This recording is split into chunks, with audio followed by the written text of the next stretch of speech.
Hello everyone, this is doctor same और आज का जो हमारा टॉपिक है तो वो है स्ट्रक्चर ऑफ जीन। सही है, बहुत ही इजी टॉपिक है। स्पेशली आप डायग्राम देखेंगे तो आप लोग को बिल्कुल मजाक लगेगा, बहुत इजी है लेकिन आप लोगों ने समझना है। सही है, हमारे पास स्ट्रक्चर ऑफ जीन जो है, देखो इस टॉपिक को हम दो हिस्सों में पढ़ेंगे। एक हम पढ़ेंगे प्रोकैरियोटिक जीन, यूकैरियोटिक जीन। सही है, जो कि यूकैरियोटिक सेल में एक जीन होता है तो वो किस तरह का स्ट्रक्चर होता है उसका। दूसरा है प्रोकैरियोटिक जीन, यानी कि प्रोकैरियोट्स में जो जीन होते हैं वो अलग किस्म के होते हैं, उनका स्ट्रक्चर डिफरेंट होता है।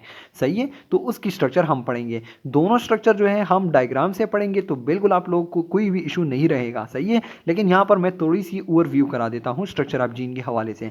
ये जो यूकैरियोटिक जीन होता है ना, तो उसमें इंट्रॉन और एक्सॉन्स होते हैं। सही है, ये नाम आप लोगों को अभी समझ आना शुरू हो जाएंगे जब मैं डायग्राम से पढ़ाऊंगा। लेकिन देखिए, एग्जिस्टेंस ऑफ इंट्रॉन और एक्सॉन है, इसमें एग्जिस्ट करते हैं ये दोनों चीज़ें। सही है, लेकिन प्रोकैरियोटिक जीन में जो है ना, कोई इंट्रॉन एक्सॉन नहीं होता। ये बात बहुत इंपॉर्टेंट है कि जो प्रोकैरियोटिक जीन होता है ना, तो उसमें इन दोनों चीज़ों की कोई कॉन्सेप्ट नहीं होती। सही है, और इस प्रोकैरियोटिक जीन को हम जिस मॉडल के तहत स्टडी करते हैं उसको हम कहते हैं ओपेरॉन मॉडल ऑफ जीन। तो अगर आप लोगों से कोई पूछता है कि ओपेरॉन मॉडल ऑफ जीन में हम किस सेल की जीन के बारे में बताते हैं, तो हम प्रोकैरियोटिक जीन के बारे में बताते हैं, ना कि यूकैरियोट। सही है, तो यूकैरियोटिक के लिए जो है वो क्या है, वो यूकैरियोटिक मॉडल ऑफ जीन है, बस नाम से ही वाजे है। लेकिन प्रोकैरियोटिक जीन को समझने के लिए हमें कौन सा मॉडल देखना पड़ता है, ओपेरॉन मॉडल ऑफ जीन। सही है, जिसमें इंट्रॉन और एक्सॉन की कोई कॉन्सेप्ट नहीं है। सही है, अच्छा जी, अब हम एक एक पढ़ते हैं। सबसे पहले हम प्रोकैरियोटिक जीन पढ़ लेते हैं, उसके बाद जो है यूकैरियोटिक जीन पढ़ लेते हैं, उसके बाद जो है हम प्रोकैरियोटिक जीन पढ़ लेते हैं। सही है, अच्छा जी, तो अब हमने स्टार्ट किया है यूकैरियोटिक जीन। सही है, यूकैरियोटिक जीन का स्ट्रक्चर कैसे होता है। सही है, आप लोग देखिए, मैंने आप लोग को पहले ही बता दिया था कि जीन क्या है। ये एक सेगमेंट ऑफ डीएनए है। सही है, ये मैंने पूरे का पूरा डीएनए ड्रा किया हुआ है। सही है, तो ये जो है देखिए हमारे पास, देखो मैं एक डीएनए का सेगमेंट ले रहा हूँ यहाँ से लेकर यहाँ तक। सही है, ये मैंने एक सेगमेंट लिया, एक पार्ट लिया, पार्ट ऑफ डीएनए मैंने ले लिया। सही है, जिसको हम क्या कहते हैं, जिसको हम कहते हैं जीन। और मैंने इसको जूम करके देखा, मतलब इसको मैंने अंदर से स्टडी किया कि आया इसमें क्या है, हमारे पास अंदर क्या है। सही है, तो जब मैंने अंदर देखा तो मुझे ये चीज़ ऐसी नज़र आ गई। एक जीन जब मैंने ले ली तो उस जीन को जब मैंने देखा तो मुझे ऐसी ही नज़र आ गई। ये डायग्राम जो है ये डीएनए से डिराइव्ड है। सही हो गया। अब इसके अंदर ये पूरी की पूरी जो डायग्राम है, इसके अंदर मेरे पास दो रीजन्स हैं। एक है रेगुलेटरी रीजन, सही है, एक है स्ट्रक्चरल रीजन। एक है स्ट्रक्चरल रीजन, एक है रेगुलेटरी रीजन। याद रखें, रेगुलेटरी रीजन वो रीजन होती है, यानी कि रेगुलेटर नाम आप लोगों ने सुना है, रेगुलेटर जो रेगुलेट करता है, एक चीज़ को ऑन करता है, ऑफ कर देता है। हम ऐसे हम रेगुलेट करते हैं ना, जो वो होते हैं बटन होते हैं, हम रेगुलेटर हम इसको कहते हैं ना। तो रेगुलेटर क्या करता है, रेगुलेटर असल में रेगुलेटरी रीजन का क्या क्या काम है, या तो एक काम स्टार्ट जहाँ से होता है, जहाँ ख़त्म होता है। सही है, तो देखो इसी बेस में हम इसको रेगुलेटरी रीजन कहते हैं, यानी कि कंट्रोलिंग रीजन, जो कंट्रोल करता है। सही है, तो किस चीज़ को कंट्रोल करता है, हम क्यों इसको रेगुलेटरी रीजन कहते हैं। तो ये जो ये देखो, ये जो रीजन है जिसको मैंने पी लिखा हुआ है। सही है, ये क्या है, ये प्रोमोटर रीजन है, और ये क्या है, ये टर्मिनेटर रीजन है। तो ये दोनों ने, ये स्टार्ट और एंड, ये दोनों जो है जीन के, ये क्या है हमारे पास, ये है रेगुलेटरी रीजन के पार्ट्स। तो रेगुलेटरी रीजन जो है ना, तो वो दो पार्ट्स है, उसमें उसमें दो चीज़ें हैं अंदर। एक है प्रोमोटर जो कि बिल्कुल स्टार्ट में दिया हुआ है, एक है एंड में जिसको कहते हैं टर्मिनेटर। अब ये किस चीज़ को प्रमोट करता है, मतलब स्टार्ट करते हैं, और किस चीज़ को एंड कर देता है। अच्छा जी, तो हम सबसे पहले बात करते हैं प्रोमोटर रीजन की। सही है, तो प्रोमोटर क्या है हमारे पास, प्रोमोटर वही रेगुलेटरी रीजन है जो fifth end of coding strand पर पड़ी हुई है। मैंने आप लोगों को कोडिंग स्ट्रैंड के बारे में लास्ट लेक्चर में पढ़ाया था। सही है, अब देखो हमारे पास कोडिंग स्ट्रैंड कौन सा होता है, वही स्ट्रैंड जो 5 से 3 डायरेक्शन में जाता है। सही है, मैंने आप लोगों को क्या बताया था कि 5 to 3 जो डायरेक्शन में होता है ना, तो उसको हम कहते हैं कोडिंग स्ट्रैंड। तो ये ऊपर वाला क्या है हमारे पास, ये कोडिंग स्ट्रैंड है। सही है, और कोडिंग स्ट्रैंड के फिफ्थ एंड पर ये जो है, ये देखो फिफ्थ एंड पर है ना। सही है, कोडिंग स्ट्रैंड के फिफ्थ एंड पर हमारे पास जो रीजन है, सही है, तो उसको हम कहते हैं प्रोमोटर रीजन। तो ऐसे आप बता सकते हैं कि fifth end of coding strand जो है वो क्या है, वो क्या है, प्रोमोटर रीजन है। या आप ऐसे भी कह सकते हैं, देखो अगर 3 के हवाले से मैं बोलूँ तो 3 3 3 dash end of non coding strand. लेकिन सही है। 3 डैश इंड आप नॉन कोडिंग स्ट्रैंड, या आप ऐसे भी कह सकते हैं कि फिफ्थ डैश रीजन, यानी कि फिफ्थ डैश इंड आप कोडिंग स्ट्रैंड। देखो अगर कोडिंग स्ट्रैंड के हिसाब से मैं देखूँ, ये ऊपर वाला कोडिंग स्ट्रैंड है, ये नीचे वाला नॉन कोडिंग स्ट्रैंड है। तो कोडिंग स्ट्रैंड के हिसाब से अगर मैं प्रोमोटर रीजन देखना चाहूँ तो मुझे फिफ्थ इंड पर मिलेगी, लेकिन अगर नॉन कोडिंग के हिसाब से मैं देखूँ तो मुझे जो रीजन है 3 डैश इंड है तो उस पर मिलेगी। सही है। तो सिंपली बहुत सिंपल बात है यार, कोई इशू नहीं है इसमें कि जो प्रोमोटर रीजन है ना तो वो fifth end of coding strand पर पड़ी हुई है। सही है। अगर आप लोगों को याद करना है ना तो मैं एक ट्रिक बताता हूँ। देखिए ये पी है ना, पी प्रोमोटर, और ये भी फिफ्थ इंड है। सही है। तो पी और फिफ्थ ये बहुत करीब करीब की चीज़ है ना, और कोडिंग स्ट्रैंड याद रखना है। सही है। अच्छा जी, अब इसको हम प्रोमोटर रीजन क्यों कहते हैं? क्योंकि देखो आरएनए पॉलीमरेज बिंडिंग साइट है यहाँ पर। यहाँ पर जो है ना क्या है हमारे पास, यहाँ पर आरएनए पॉलीमरेज बिंडिंग साइट है, यानी कि एक एंजाइम होता है ना, ये एक एंजाइम होता है आरएनए पॉलीमरेज। सही है। वो यहाँ पर बाइंड करता है, वो क्या करता है, वो यहाँ पर बाइंड कर सकता है। ये देखिए, ये मैंने आरएनए पॉलीमरेज एंजाइम ड्रा किया, तो आरएनए पॉलीमरेज बिंडिंग साइट यहाँ पर होती है। और आरएनए पॉलीमरेज क्या करता है, वो ट्रांसक्रिप्शन करता है। ट्रांसक्रिप्शन क्या होता है? The process by which messenger RNA is made from DNA. सही है, या जीन। तो वो हम बाद में पढ़ेंगे, लेकिन यहाँ पर क्या हो जाता है, यहाँ पर ट्रांसक्रिप्शन की प्रोसेस स्टार्ट होती है। ट्रांसक्रिप्शन की प्रोसेस कब स्टार्ट हो सकती है? जब यहाँ पर कौन बाइंड करता है? RNA polymerase enzyme. सही है। तो यहाँ पर होता है हमारे पास प्रोमोटर रीजन पर आरएनए पॉलीमरेज बिंडिंग साइट होता है। सही है। आरएनए पॉलीमरेज एंजाइम आ जाता है, यहाँ बाइंड करता है, और ट्रांसक्रिप्शन की प्रोसेस जो है वो शुरू हो जाती है। सही है। अच्छा जी, अब इसीलिए हम इस प्रोसेस को क्या कहते हैं? Promoter region. क्योंकि ये किस चीज़ को प्रमोट करता है? ये प्रमोट करता है ट्रांसक्रिप्शन प्रोसेस को, और ये जगह देती है किस एंजाइम को? आरएनए पॉलीमरेज को, ताकि वह आए और क्या करें? ट्रांसक्रिप्शन करें। तो बहुत इजी हो गई बात। ये देखो ग्रीन सिग्नल, मैंने ग्रीन क्यों ड्रा किया? क्योंकि ग्रीन क्या मतलब क्या होता है? हाँ, अब गाड़ियाँ जा सकती हैं। सही है। अच्छा जी, अब ट्रांसक्रिप्शन का प्रोसेस तो हो जाता है यहाँ पर। सही है। अब होता क्या है, जब टर्मिनेटर रीजन पर, दूसरा रेगुलेटरी रीजन क्या है? टर्मिनेटर रीजन है। तो यहाँ पर मैंने रेड क्यों ड्रा किया हुआ है? अब स्टॉप होना है, आप लोगों ने क्या करना है? गाड़ी स्टॉप करनी है। तो यहाँ पर जो होता है ना, आप ऐसा कंसिडर करें कि ये जो जगह थी बड़ी स्मूथ थी, सरफेस थी। सही है। अब यहाँ पर जो है ये टर्मिनेटर रीजन बहुत सख्त है, मतलब आप यहाँ पर वैसे ऐसे कोडान्स होते हैं ना, ऐसे कोड्स होते हैं। सही है, जो स्टॉप करते हैं इस प्रोसेस को। लेकिन आप लोग क्या करें, यहाँ पर ऐसे कंसिडर करें कि ये जो टर्मिनेटर रीजन है ना, ये बड़ी सख्त किस्म की है। यहाँ पर जो है लोहे का दीवार लगा हुआ है। सही है। लोहे का दीवार लगा हुआ है, जिसकी वजह से ये एंजाइम क्या है, ये आगे नहीं जा सकता। बस यहाँ पर आके ना क्या हो जाता है? स्टॉप हो गया, बस स्टॉप। अभी आप नहीं जा सकते आगे। और क्यों नहीं जा सकते? क्योंकि यहाँ पर लोहे का दीवार सच में नहीं होता, यहाँ पर ऐसे कोडान होते हैं, स्पेशल कोड्स होते हैं, जिसको हम स्टॉपिंग कोडान कहते हैं। उसी वजह से ये आगे नहीं जा सकता, और यहाँ पर ट्रांसक्रिप्शन की प्रोसेस टर्मिनेट हो जाती है, ख़त्म हो जाती है। सही है। तो इसलिए हम इसको टर्मिनेटर रीजन कहते हैं। अब टर्मिनेटर रीजन अगर आप लोगों से कोई पूछे तो ये कहाँ पर लोकेटेड है, तो आप लोग कहे कि 3 dash end of the coding strand. अगर मैं कोडिंग स्ट्रैंड को देखूँ तो 3 डैश एंड पर हमारे पास जो है टर्मिनेटर रीजन है, और अगर मैं नॉन कोडिंग स्ट्रैंड को देखूँ तो 5th डैश एंड पर है। ये डायग्राम आप लोगों ने याद रखनी है। अगर आप लोगों ने ये चीज़ें याद करनी है ना, तो बस ये डायग्राम आप लोग के जहन में होनी चाहिए। सही है। और क्या है, यहाँ पर आरएनए पॉलीमरेज जो है एंजाइम, वो यहाँ पर स्टॉप हो जाता है, यानी कि ट्रांसक्रिप्शन प्रोसेस ख़त्म हो जाती है यहाँ पर। सही है।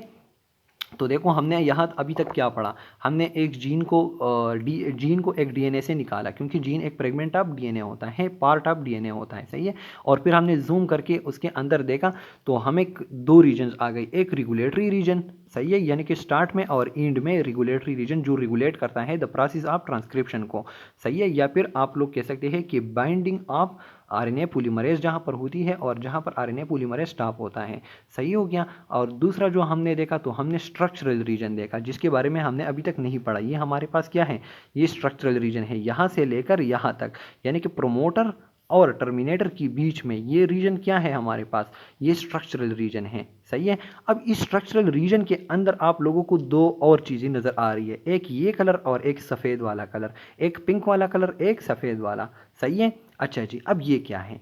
अब ऐसा है ना, यहाँ तक तो देखो टर्मिनेटर से लेकर प्रोमोटर तक या प्रोमोटर से लेकर टर्मिनेटर तक ये पूरी की पूरी आप लोग के पास स्ट्रक्चरल रीजन है। स्ट्रक्चरल रीजन के अंदर आप लोग को पिंक एरिया और सफ़ेद एरिया नज़र आ रही है। अब सफ़ेद वाले जो है ना ये एक्सॉन है, ये एरिया क्या है, ये एक्सॉन है। इसमें जो कोड्स होते हैं ना, यहाँ पर स्पेशल कोड्स होते हैं, पूरी की पूरी उसमें कोड्स होते हैं ना, यहाँ पर भी होते हैं ना, डीएनए में हमने पढ़ा ना, एडेनिन थाइमिन साइटोसिन। लेकिन जो इस रीजन में जो कोड्स होते हैं ना पिंक में, इसको हम क्या कहते हैं, इसको हम इंट्रॉन कहते हैं। क्या कहते हैं हम इसको, इंट्रॉन। ये पिंक वाली एरिया, सही है, ये जो है ना इसमें बड़ी ख़राब किस्म के वो होते हैं, कोड्स होते हैं, सही है। इसमें क्या होते हैं, इंट्रॉन में बहुत ख़राब किस्म के कोड्स होते हैं जो इंटरप्शन काज करते हैं। इंट्रॉन का मतलब आप लोग आई से याद रख के, इंटरप्शन, इंटरप्शन करता है। क्योंकि देखो मैंने आप लोग को कहा था ना कि यहाँ से प्रोमोटर रीजन से ट्रांसक्रिप्शन स्टार्ट हो जाती है ना, ये देखो ट्रांसक्रिप्शन स्टार्ट हो गई। लेकिन इस रीजन में, सही है, ये जो इंट्रॉन है, जो पिंक एरिया है, देखो इंट्रॉन मैंने क्या कहा, पिंक एरिया कौन सी है, इंट्रॉन है। तो जब ट्रांसक्रिप्शन स्टार्ट हो गई ना और जब यहाँ आ जाती है ना, तो यहाँ पर एक नॉन फंक्शनल जो है उसको एक सीक्वेंस आ जाता है जो बड़ी इंटरप्शन काज करता है, सही है। इंटरप्शन काज करता है किस प्रोसेस में, ट्रांसक्रिप्शन में, सही है। तो यहाँ से यहाँ तो इंटरप्ट हो जाता है सीक्वेंस, सही है, लेकिन आके वो दोबारा कंटिन्यू करता है और खुशी खुशी जो है उसकी कोडिंग करता है, जाता है जाता है, फिर उसको एक और इंट्रॉन सामने आ जाता है, सही है। तो ऐसे बहुत सारे क्या होते हैं, इंट्रॉन होते हैं इसमें, इस रीजन में क्या होते हैं, बहुत सारे इंट्रॉन होते हैं। और ये क्या है, ये एक्सॉन है, सही हो गया। अच्छा जी, तो देखिए मैं अभी आप लोग को एक एग्जांपल देता हूँ। जब हम जिप बंद करते हैं ना, हमारे पास जो जिप होता है, देखो हम जिस तरह जर्सी का जिप हो, कोट का जिप, जो जिप होता है ना, हम जब जिप बंद करते हैं ना तो एक स्टार्ट हो जाता है, सही है। अक्सर ऐसी जगह आ जाती है ना, ऐसी जगह हमारी जिप में, सही है, जहाँ से वो जो चीज़ें होती है ना, वो अक्सर हम दांतों की वजह से ना, वो जो दांत किस्म वो निकले हुए होते हैं ना, तो उस रीजन को स्किप करके जिप आगे की तरफ जो है बाइंड करता है। आप लोगों ने गौर किया होगा, सही है। तो ये जो रीजन होती है ना जिसको स्किप किया गया, तो ये क्या है, ये हमारे पास क्या है, ये इंट्रॉन है, सही है। फिर हमारे पास आगे जो है, फिर वो जिप जो है बहुत खूबसूरती के साथ बंद हो जाता है। फिर एक ऐसी रीजन आ जाती है ना जिसमें जिप जो है बड़ी मुश्किल उसको आ जाता है, फिर हम इस तरह खींच खींच के ना उसको बंद कर देते हैं। फिर फाइनली जो है हम इसको क्या करते हैं, बिल्कुल टर्मिनेट करते हैं। तो ये भी एक आप लोग कह सकते हैं ना, एक एग्जाम्पल के थ्रू। तो देखो हम जो है हमने क्या पढ़ा, हमने पढ़ा ये स्ट्रक्चरल रीजन। स्ट्रक्चरल रीजन किया है between the promoter and the terminator. इस रीजन को हमने दो रीजन में डिवाइड किया है फर्दर। जो पिंक वाली थी उसको हमने इंट्रॉन कहा था और जो सफ़ेद वाली थी वो एक्सॉन, सही है। अब एक्सॉन जो है ये रीजन बड़ी प्यारी रीजन है, बड़ी कोऑपरेटिव है ना, जहाँ पर जिप खूबसूरती के साथ बंद होता है। मतलब ये है कि यहाँ पर क्या होता है, ट्रांसक्रिप्शन का प्रोसेस बहुत अच्छी तरह होता है। क्या होता है, एग्जिस्टेंस ऑफ आरएनए, यानी कि ट्रांसक्रिप्शन प्रोसेस आरएनए बनता है ना, सही है। तो ई से आप एग्जिस्टेंस ऑफ आरएनए याद रख के, सही है, यहाँ पर ट्रांसक्रिप्शन होता है, सही है। और ये जो एक्सॉन वाली सीक्वेंस है ना, ये फंक्शनल सीक्वेंस है। क्या है, फंक्शनल सीक्वेंस है। मतलब ये है कि मैसेंजर आरएनए की फॉर्मेशन में बहुत अच्छी तरह इस्तेमाल होते हैं, फंक्शनल है, सही है। लेकिन जो एक्सॉन वाली रीजन है, सही है, ये वाली, ये बड़ी जो मैंने बता दिया जहाँ पर जिप खराब हो गया है, तो यहाँ पर क्या होता है, ये इंटरप्शन काज कर देता है। इंटरप्शन मतलब एक चीज़ है जो रेजिस्टेंस टाइप की काज करती है, इंटरप्ट करता है। यार आप मेरे काम में क्यों इंटरप्ट कर रहे हैं, हम कहते हैं ना, तो ये इंटरप्शन काज कर देती है ना, तो इसको इंटरप्टिंग रीजन कहते हैं। और इसमें जो सीक्वेंस होता है ना, मतलब जो कोड्स होते हैं, तो वो नॉन फंक्शनल होते हैं, मतलब उसका कोई एज सच फंक्शन नहीं होता। इंटरप्टिंग है ना, कोई काम नहीं होता, बस काम धंधा नहीं होता, आके इंटरप्ट कर देते हैं, सही है। अच्छा जी, तो मैं जल्दी जल्दी रिपीट कर रहा हूँ 1 मिनट में, सही है, आपको पूरी का पूरा चीज़ जो है वो रिव्यू कर रहा हूँ, सही है। हमारे पास देखो यूकैरियोटिक जीन हम पढ़ रहे हैं, तो हमारे पास जीन क्या होता है, ये जो है क्या है, डीएनए का एक छोटा सा पार्ट है, फ्रेगमेंट है, सही है। अब उसको जब हमने जूम किया तो हमें ये डायग्राम नज़र आ गया, तो हमने इसको स्टडी करना स्टार्ट किया, सही है। तो हमारे पास हमें दो रीजन नज़र आ गए, एक रेगुलेटरी रीजन जो कि स्टार्ट में, सही है, और एंड में, सही है, सही है। तो जो स्टार्ट वाली है उसको प्रोमोटर कहते हैं, जिसको आरएनए पॉलीमरेज बाइंड होता है, सही है। और ये ट्रांसक्रिप्शन यहाँ से स्टार्ट होती है, ये प्रोमोटर हो गया। ये हमारे पास क्या है, टर्मिनेटर रीजन है, सही है, जहाँ पर इस तरह ट्रांसक्रिप्शन होता है, सही है। और फाइनली जो है यहाँ पर आके स्टॉप हो जाता है, आरएनए पॉलीमरेज जो है यहाँ से आगे नहीं जा सकता, स्टॉप कर देता है, सही है। तो ये हमारे पास क्या था, टर्मिनेटर था, ये प्रोमोटिंग था। फिर बीच में जो हमारे पास प्रोमोटर और टर्मिनेटर के दरमियान क्या थी, हमारे पास स्ट्रक्चरल रीजन थी। स्ट्रक्चरल रीजन में जो नॉन फंक्शनल सीक्वेंस था, non functional sequence intron interruption cause कर देता था, वो उसको इंट्रॉन कहते हैं। जो फंक्शनल सीक्वेंस था, जो सफ़ेद वाली फंक्शनल सीक्वेंस, चाहिए, तो उसको हमने क्या कहा, उसको हमने एक्सॉन कहा। सही है, ये क्या है, ये एक्सॉन है और साथ में क्या है, इंट्रॉन है। ये ऐसे एक पूरी की पूरी सीक्वेंस जाती है। सही है। अच्छा जी, जो ओपिरॉन मॉडल है जो हम प्रोकैरियोटिक जीन के स्ट्रक्चर के लिए पढ़ते हैं। सही है, तो इसमें कोई भी मुश्किल बात नहीं है, बहुत इजी लिखा है आप लोगों की बुक में। सही है, और कोई डिटेल नहीं दिए हुए, हम भी बस बुक के मुताबिक पढ़ते हैं। जो ओपिरॉन मॉडल है ना, उसमें क्या है, ये प्रोकैरियोटिक जीन स्ट्रक्चर के लिए ये बात आपसे पूछी जा सकती है कि ओपिरॉन मॉडल जो है ये प्रोकैरियोटिक जीन स्ट्रक्चर की स्टडी के लिए ये मॉडल तैयार किया गया है। सही है। अब इस मॉडल में क्या है, देखो इस मॉडल में ना, देखो प्रोमोटर रीजन और टर्मिनेटर रीजन तो आप लोग के पास एज सच है, जिस तरह हमने वहां पर पढ़ा से स्टार्ट, यहाँ से एंड। सही है, सही हो गया। अब इसमें क्या है, इसमें आप लोग को बीच में कोई इंट्रॉन एग्जाम नज़र आ रही है कि बीच में एक इंटरप्टिंग एरिया, कोई भी ऐसी एरिया नज़र नहीं आती। सही है। और बहुत सारे देखो हमारे पास ये क्या है, ये एक बहुत लेंथी है यहाँ पर, मतलब ये कि ना कि ये जो हो गया इन केस यहाँ तक मेरे पास एक जीन होना चाहिए था। सही है, लेकिन बहुत सारी जीन्स जो है आपस में कंबाइंड फॉर्म है। सही है, बहुत सारी जीन्स की जो स्ट्रक्चरल रीजन्स थी ना, ये देखो ये एक स्ट्रक्चरल रीजन थी। सही है, लेकिन यहाँ पर कोई एस एच प्रोमोटर टर्मिनेटर नहीं होते, लेकिन दो ऐसे वो होते हैं ना, दो प्रोमोटर और एक प्रोमोटर और एक टर्मिनेटर, जिसके दरमियान बहुत सारे स्ट्रक्चरल रीजन होते हैं। देखो ये हमारे पास क्या है, देखो ये एक स्ट्रक्चरल रीजन है, ये एक स्ट्रक्चरल रीजन है, ये एक स्ट्रक्चरल रीजन है, जो सिर्फ और सिर्फ ओनली एंड ओनली एक प्रोमोटर और एक टर्मिनेटर की वजह से क्या होते हैं, रन होते हैं। सही है, तो वहाँ पर एक जीन जो था वो स्पेशली एक प्रोटीन के लिए वो था, रिस्पॉन्सिबल था। लेकिन यहाँ पर देखिए ये जो स्ट्रक्चरल रीजन है ये एक किस्म का प्रोटीन बना देती है। यहाँ पर ये रीजन जो है ना, देखो एक ही जीन है बहुत सारा लंबा सा। सही है, और ये प्रोटीन, ये जो दूसरी है वो दूसरी कोई प्रोटीन बना देता है। यहाँ पर ये जो है ये तीसरे किस्म का एक प्रोटीन बना देता है। तो हम क्या कह सकते हैं, देखें कि no concept of intron and exon in the prokaryotic gene. एक बात हो गई। सही है, स्ट्रक्चरल जीन्स बहुत सारे कंबाइन हो चुके हैं। ये देखें, ये देखें, ये तो बहुत सारी स्ट्रक्चरल रीजन जो है वो कंबाइन हो चुकी है।